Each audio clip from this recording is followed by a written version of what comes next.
News చూస్తున్నాం. తెలంగాణ నూతన ముఖ్యమంత్రిగా ప్రమాణ స్వీకారం చేసిన మరుక్షణం నుంచి ఎన్నికల్లో ఇచ్చిన హామీలపై కాంగ్రెస్ కొత్త సర్కార్ ఫోకస్ చేస్తుంది. ముఖ్యంగా 6 గ్యారెంటీల అమలుపై ప్రత్యేకంగా దృష్టి సారిస్తుంది.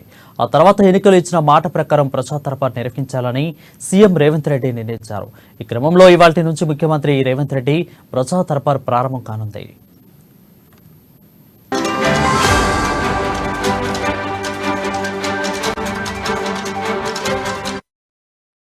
ఇక హైదరాబాద్ లోని జ్యోతిబాపులే ప్రజాభవన్లో ప్రజల నుంచి అర్జీలు స్వీకరించనున్నారు.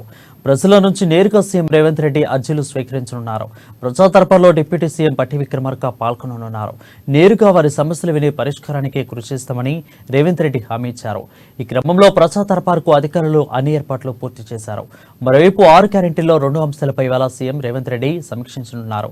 ఆర్టీసీ బస్సులో మహిళలకు ఉచిత ప్రయాణంపై, రాజీవ్ ఆరోగ్యశ్రీ పరిమితి 10 లక్షలకు పెంపుపై సమీక్ష నిర్వహించనున్నారు. అంతేకాకుండా రాష్ట్రంలో విద్యుత్ స్థితిగతులపైన కూడా సమావేశం ఏర్పాటు చేయనున్నారు. దీనిపై మరింత సమాచారం మా ఇన్పుట్ ఎడిటర్ శ్రీనివాస్ అందిస్తారు. శ్రీనివాస్, చెప్పండి.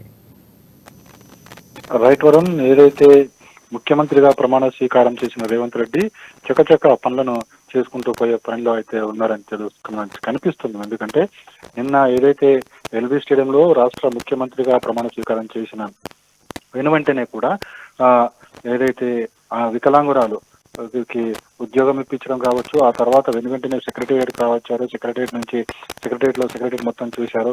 ఆ తర్వాత 5 గంటలకి కేబినెట్ సమావేశం నిర్వహించారు. ఆ కేబినెట్ సమావేశంలో పలు కీలక నిర్ణయాలు కూడా తీసుకోవడం జరిగింది. ఏదైతే ముందుగా మహిళలకు సంబంధించి ఆర్టీసీ ఉచిత బస్సు ప్రయాణం ఒకటి, అదేవిధంగా రైతులకి బీమాకు సంబంధించిన 10 లక్షల పెంపు సంబంధించి కూడా నిన్న నిర్ణయం తీసుకోవడం జరిగింది. దీని మీద ఈ రోజు సమీక్ష కూడా నిర్వహించబోతున్నారు. అయితే నిన్న రేవంత్ రెడ్డి ఏదైతే పబ్లిక్ మీటింగ్ లో మాట్లాడుతూ గట్టిగా చెప్పడం జరిగింది. ఏదైతే ఇది వరకు కేసీఆర్ నివాసం ఉండే ప్రగతి భవన్ ఏమవుతుంది, దాన్ని జ్యోతిరావు పూలే ప్రజాభవన్ గా పేరు మార్చడం జరిగింది. అదేవిధంగా ఆ ప్రజాభవన్ కి ఏవైతే అడ్డుగా ఉన్న కంచె అవుతుందో ఆ కంచెని నిన్న రాత్రి మొత్తం కూడా తొలగించడం జరిగింది. దీన్ని కూడా రేవంత్ రెడ్డి నిన్న సభలోనే చెప్పడం జరిగింది. ఇక ప్రజా దర్బార్కు సంబంధించి ఏ విధమైన ఆటంకం ఉండదు, ప్రజలు నేరుగా వచ్చి తనని కలవచ్చు, ఏవైతే సమస్యలు ఉంటాయో సమస్యలు ఫిర్యాదులు తనకు చేయవచ్చు అని చెప్పేసి కూడా నిన్న రేవంత్ రెడ్డి చెప్పడం జరిగింది.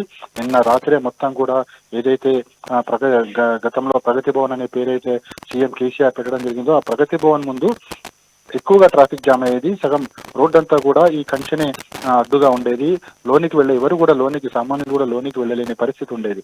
సో ఈ రోజు ప్రజాభవన్ తోని అంటే ప్రజా దర్బార్ తోని ప్రజాభవన్లకి సామాన్యులు ప్రతి ఒక్కరికి కూడా అవకాశం ఉంది. లోనికి వెళ్ళొచ్చు. లోనికి వెళ్ళి పూర్తి స్థాయిలో తమ సమస్యలను చెప్పుకోవడానికి ముఖ్యమంత్రి ఉంటారు. అదేవిధంగా డిప్యూటీ సీఎం మనకు బట్టి కూడా అవైలబుల్ ఉండబోతున్నారు. సో మొత్తానికి చూసుకుంటే కనుక ఇదే ప్రజా దర్బార్ను గతంలో కూడా కాంగ్రెస్ పార్టీ నిర్వహించింది.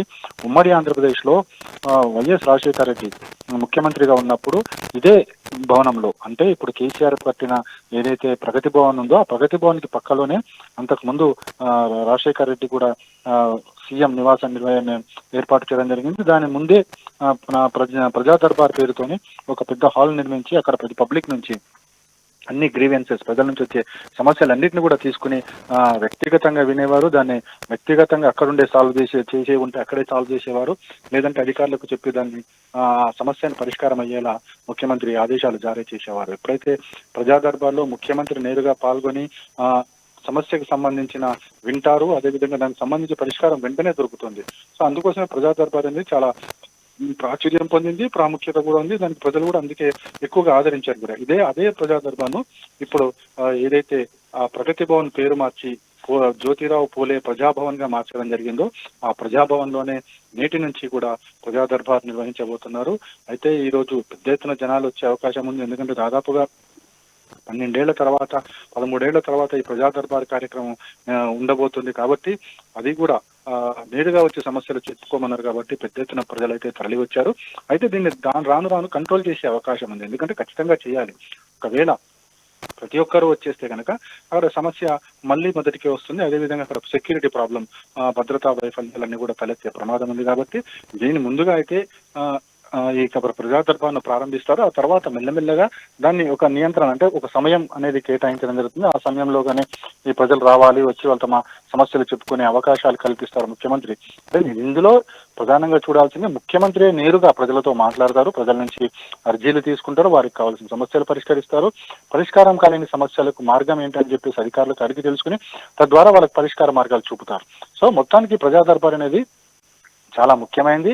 ప్రభుత్వము ప్రజలకు ఏదైతే మధ్య ఈ ప్రజా దర్బార్ అనేది ఒక మంచి సంబంధ బాంధవ్యాలు కలగజేస్తుందని చెప్పేసి కూడా విశ్లేషకులు భావిస్తున్నారు. కాబట్టి ఈ రోజు నుంచి కూడా ప్రజా దర్బారు జ్యోతిరావు ఫూలే ప్రజాభవన్ వేదికగా జరగబోతుంది. ఇక నుంచి రోజు ఉండబోతుంది. అయితే ఈ రోజు జరిగిన తర్వాత ప్రతిదీ కూడా ఇక ప్రజా సమస్యకు సంబంధించి ప్రభుత్వం పరిష్కారం చూపుతుందనే ఒక నమ్మకాన్ని, విశ్వాసాన్ని కాంగ్రెస్ ప్రభుత్వం కలిగించబోతుంది.